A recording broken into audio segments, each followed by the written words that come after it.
Salut, aujourd'hui on va s'attaquer à un gros morceau du programme de première, la fameuse fonction exponentielle. Mais oublie tout de suite les formules compliquées. Pour commencer, on va percer ensemble un code secret, celui qui explique les croissances les plus fulgurantes que tu puisses imaginer. Ok, on plonge direct dans le vif du sujet avec cette question. Ça a l'air complètement fou, pas vrai? Un seul petit grain de riz qui pèserait plus lourd que toutes les récoltes du monde. Ça te paraît impossible. Et pourtant, la réponse, elle se cache derrière une vieille légende et surtout derrière un concept mathématique surpuissant qu'il faut absolument maîtriser pour le bac. Alors, cette histoire, c'est celle de l'inventeur du jeu d'échecs. Pour le remercier, il demande au roi une récompense qui semble toute simple. Un grain de riz sur la première case, 2 sur la deuxième, 4 sur la troisième, bref, on double à chaque case. Le roi, il rigole et se dit que c'est une super affaire. Grosse erreur. La croissance est tellement rapide, tellement explosive, qu'à la fin de l'échiquier, la quantité de riz est juste inimaginable. Ça, c'est la magie et surtout la puissance de la croissance exponentielle. Bon, alors, comment elle fonctionne, cette magie? Eh bien, il y a un mode d'emploi mathématique. Et ce mode d'emploi, c'est précisément la fonction exponentielle.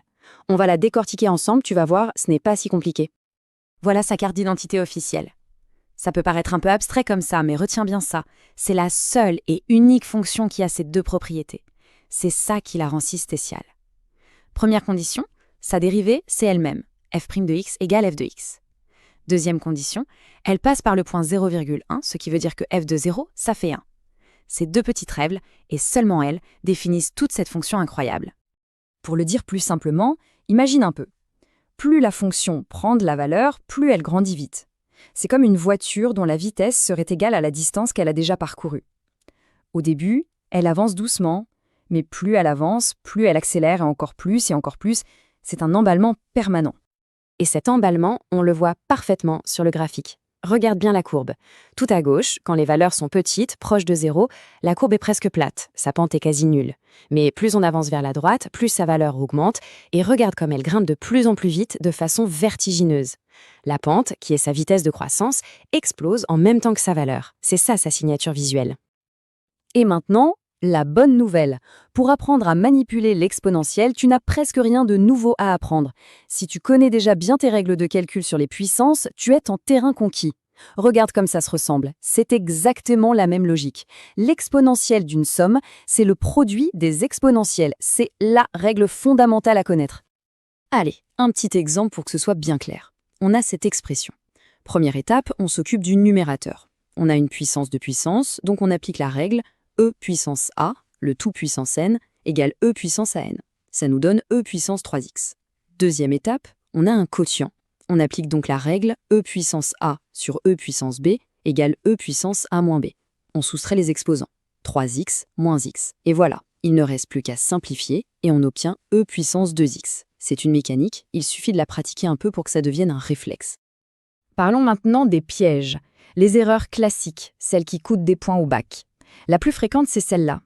E puissance a plus b n'est pas e puissance a plus e puissance b. Jamais. C'est un produit.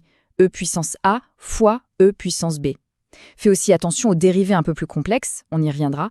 Et surtout, grave-toi ça dans la tête.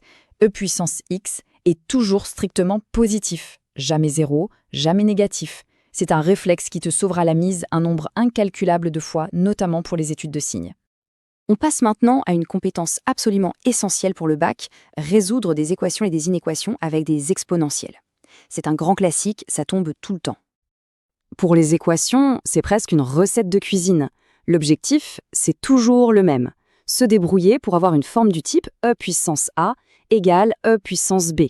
Une fois que tu as une exponentielle de chaque côté et rien d'autre, alors tu peux passer aux exposants. Si e puissance a égale e puissance b, alors ça veut dire que a est forcément égal à b.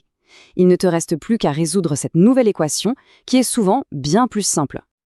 Pour les inéquations, c'est quasiment le même principe. Tu te ramènes à une forme EA inférieure à EB. Et là, on utilise une propriété clé. La fonction exponentielle est strictement croissante. Qu'est-ce que ça veut dire? Ça veut dire qu'elle conserve l'ordre. Donc si EA est plus petit que EB, alors A est obligatoirement plus petit que B. Tu peux donc enlever les exponentielles sans changer le sens de l'inégalité. Bon, c'est bien beau tout ça, mais en dehors du lycée, à quoi ça peut bien servir? Eh bien, tu vas voir, l'exponentielle est absolument partout autour de nous. La datation au carbone 14 pour trouver l'âge des fossiles, c'est une décroissance exponentielle. La façon dont une colonie de bactéries se développe dans une boîte de pétri, croissance exponentielle. Ton argent sur un livret A, avec les intérêts composés qui produisent eux-mêmes des intérêts, c'est encore l'exponentielle. Même la concentration d'un médicament dans ton sang qui diminue avec le temps, ça suit une loi exponentielle. Bref, c'est l'outil mathématique numéro 1 pour décrire tous les phénomènes dont la vitesse d'évolution dépend de leur quantité. Allez, pour finir, on condense tout ce qu'on vient de voir dans une petite fiche de révision ultra efficace. C'est le moment de faire une capture d'écran, ça va te servir. Voilà ton kit de survie pour l'exponentielle. Les valeurs de base à connaître par cœur, E0 vaut 1, E1 vaut E. Les 3 règles de calcul qui sont les mêmes que pour les puissances, sa dérivée magique, c'est elle-même. Et enfin le réflexe absolu, elle est toujours strictement positive. Si tu sais ça, tu as déjà fait 80% du chemin. Et voici les 4 compétences que tu dois savoir appliquer. On les a toutes vues, simplifier des expressions, résoudre des équations, résoudre des inéquations et étudier le signe d'une expression en utilisant le fait que E exposant est toujours positif. Entraîne-toi sur ces 4 points et tu seras prêt pour le jour J. Et voilà, le code est déchiffré. L'exponentielle n'a, je l'espère, plus de secret pour toi. Alors, la prochaine fois que tu entendras parler de la propagation d'une information sur les réseaux sociaux, d'une épidémie ou de la valeur d'une crypto-monnaie, essaie de voir si l'exponentielle ne se cache pas derrière. Si ça t'a aidé, lâche un petit pouce bleu, abonne-toi pour ne rater aucune des prochaines missions bac et partage à un pote qui galère. Allez, bon courage pour les révisions.